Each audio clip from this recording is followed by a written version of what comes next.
Continuamos con esta conversación con el especialista en geopolítica y relaciones internacionales, Iván Gatón. ¿Por qué Francia?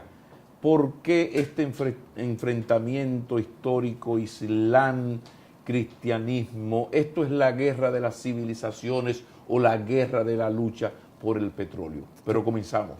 ¿Por qué Francia? ¿Por qué Francia? Bueno, lo que sucede es que Occidente siempre tuvo como némesis al Islam. De hecho, el descubrimiento de América viene dado porque los turcos ocupan Constantinopla, lo que hoy es Estambul. Y tenemos incluso a la figura más representativa de la literatura española, que es el Manco del Lepanto, porque fue en el Lepanto donde en esa batalla a los turcos se les pone freno para seguir en su avance hacia Europa, porque los musulmanes se expandieron hacia gran parte de Europa, lo cual lo vemos en los Balcanes. Por eso a Tito le tocaba gobernar a ortodoxos, a católicos y a musulmanes. Entonces, ese Islam, en su génesis, lo que hace es tomar como referencia al judaísmo. De hecho, el Islam dice, no, nosotros somos descendientes de Abraham, aunque ellos le dicen Ibrahim.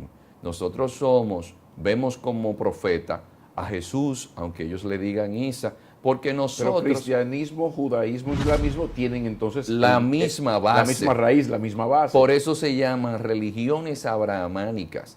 Quien tiene la genial idea de hacer un cónclave donde el mundo sepa que las tres religiones abrahamánicas tienen el mismo padre, fue el Papa Juan Pablo II. ¿Y por qué el avance del cristianismo que dejó atrás a Torquemada, a la Inquisición, esos años de oscuridad, y ha ido avanzando, y uno ve a esa parte del islamismo que no cede?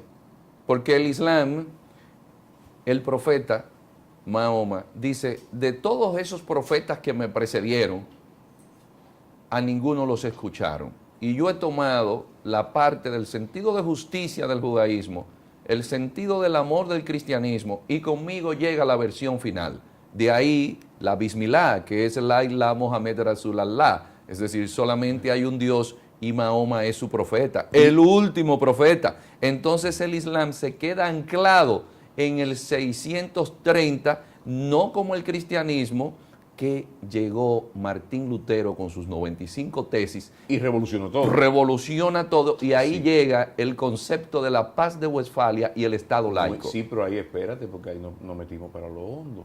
Y entonces, ¿cómo negociar con una religión que, a diferencia del judaísmo o el cristianismo, te dice, no, es que aquí estoy yo solo, yo soy el único Dios, es el mío, y yo mato por el que le falta el respeto a mi Dios, el único que existe es que era lo que hacía la Iglesia Católica en la época de la Inquisición? Pero la Iglesia Católica dejó atrás el asesinato de los otros sacerdotes a los que llamaba hereje para poder asesinarlos. Pero eso quedó en la historia. Pero ¿cómo negociar? Vamos a buscar solución.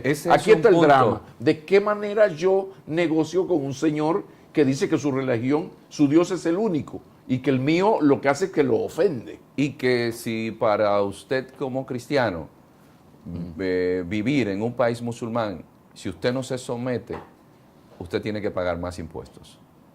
Pero al mismo tiempo, esos señores en Occidente hacen una revuelta y protestas que la sociedad civil sensata apoya por un asunto de Estado de Derecho, de los derechos de esos musulmanes.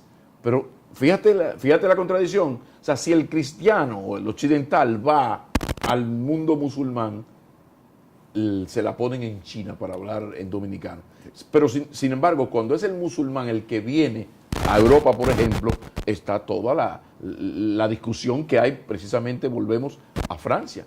Sí, porque lo que sucede es que Occidente, lamentablemente, no ha tomado en cuenta esas diferencias sociológicas. Entonces no hay algo peor que creer que los valores nuestros tienen que ser adoptados por los demás. Pero Occidente ha cedido más con los musulmanes que los musulmanes con un cristiano occidental que viva entre ellos. Sí, pero que Occidente se ha dejado llevar y ha creído que esos valores realmente pueden ser universales.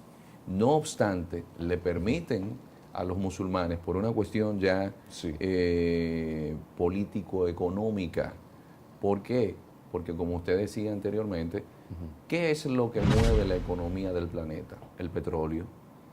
¿De dónde sale el Islam más fundamentalista? Porque hubo un Islam que dentro de esa tendencia sunita está el hanbalismo, el chafismo, el malaquismo, que son tendencias más suaves. Incluso está el sufismo, que es prácticamente un Islam espiritual. Exacto. Pero, sería bueno destacar esa parte, o sea, que es que tenemos un Islam, personalmente, que yo diría un Islam homicida, pero no es todo el Islam. Todo el Islam en su conjunto no se quedó anclado en el pasado.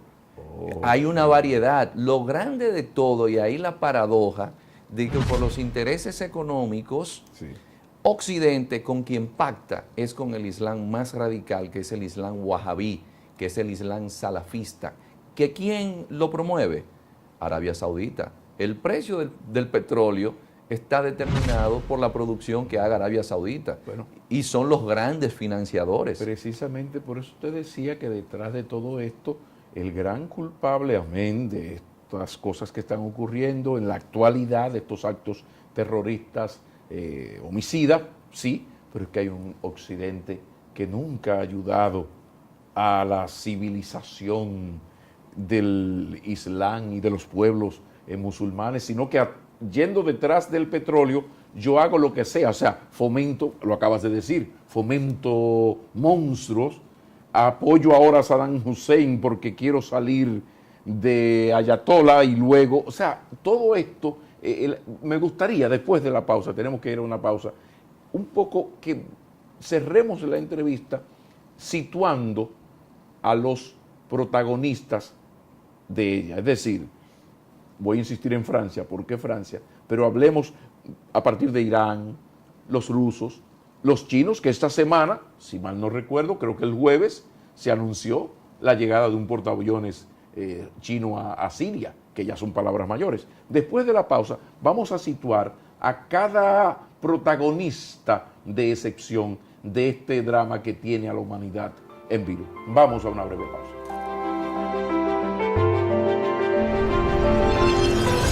Estamos hablando de territorios que tienen recursos. ¿Cuáles recursos? Gasíferos, petróleo, también algo importante para la geopolítica, rutas.